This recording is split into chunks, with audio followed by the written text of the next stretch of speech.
Hello बच्चों, तो आओ प्रश्न को देखते हैं। एक रोलर का व्यास 84 सेंटीमीटर है, लंबाई 120 सेंटीमीटर है। एक खेल के मैदान को एक बार समतल करने के लिए 5000 चक्कर लगाने पड़ते हैं। खेल के मैदान का मीटर स्क्वायर में क्षेत्रफल ज्ञात कीजिए। तो दिए गए प्रश्न की मुख्य अवधारणा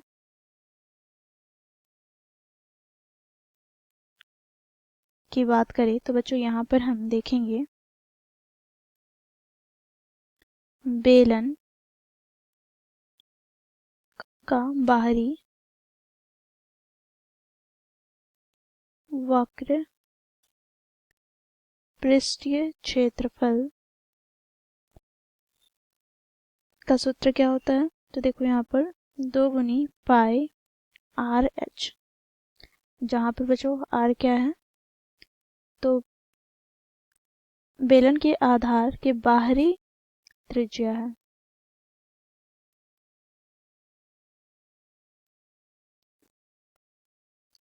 तथा एच क्या है, तो बेलन की ऊंचाई है। तो इस मुख्य अवधारणा की सहायता से बच्चों हम दिए गए प्रश्न को हल करेंगे।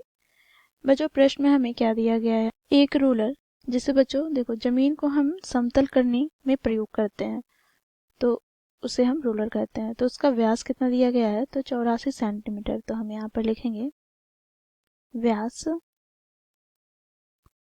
अर्थात डी बराबर 84 सेंटीमीटर है।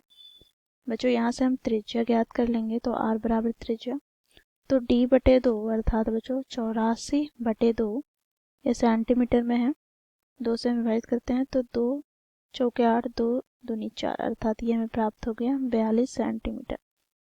बच्चों हमें मीटर में इसे परिवर्तन करना होगा, तो हम जानते हैं 100 सेंटीमीटर बराबर 1 मीटर। ठीक है, तो बच्चों इसे हमें मीटर में परिवर्तन करना है, तो हमें क्या करना होगा, 100 से भाग देना होगा। तो यहाँ से हमें प्राप्त क्या होगा, 0.42 मीटर।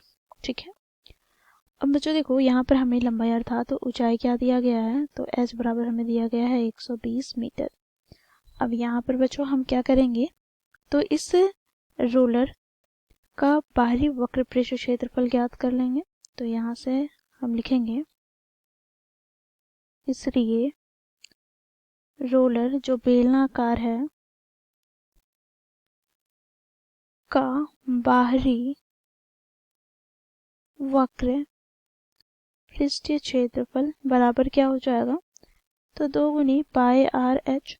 बच्चों यहाँ पर हम मान रखेंगे, तो यहाँ से हमें प्राप्त क्या हो जाएगा, तो देखो 2 गुनी पाई का मान 22/7 गुना आर यहाँ पर क्या हम लोगों ने ज्ञात किया, तो 0.42 मीटर गुना बच्चों देखो यहाँ पर ऊंचाई क्या है, तो 120 सेंटीमीटर में है। बच्चों देखो ध्यान से देखना सेंटीमीटर में है, इसे भी हम मीटर में परिवर्तन करेंगे, तो 120 बटे में 100 अर्थात ये हमें प्राप्त हो जाएगा क्या, तो 1.2 मीटर।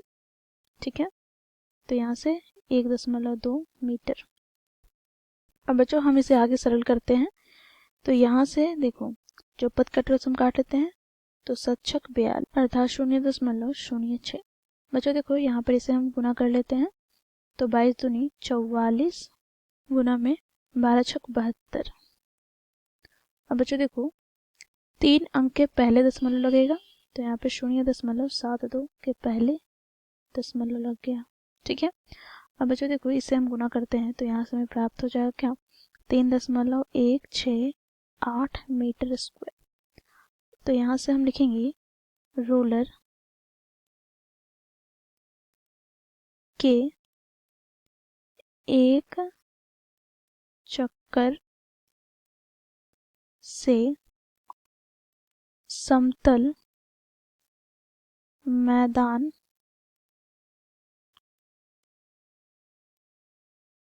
का क्षेत्रफल बराबर क्या है, तो 3.168 मीटर स्क्वायर। तो बच्चों देखो इसलिए हम लिखेंगे यहाँ पर अतः रोलर के 500 चक्कर के समतल मैदान का क्षेत्रफल बराबर क्या होगा, तो 3.168 गुना 500, इसे हम गुना कर लेते हैं तो हमें प्राप्त हो जाएगा 1584 मीटर स्क्वायर। तो इस प्रकार बच्चों हमें प्राप्त क्या हो गया, तो हम यहाँ पे लिख सकते हैं अतः खेल का मैदान का क्षेत्रफल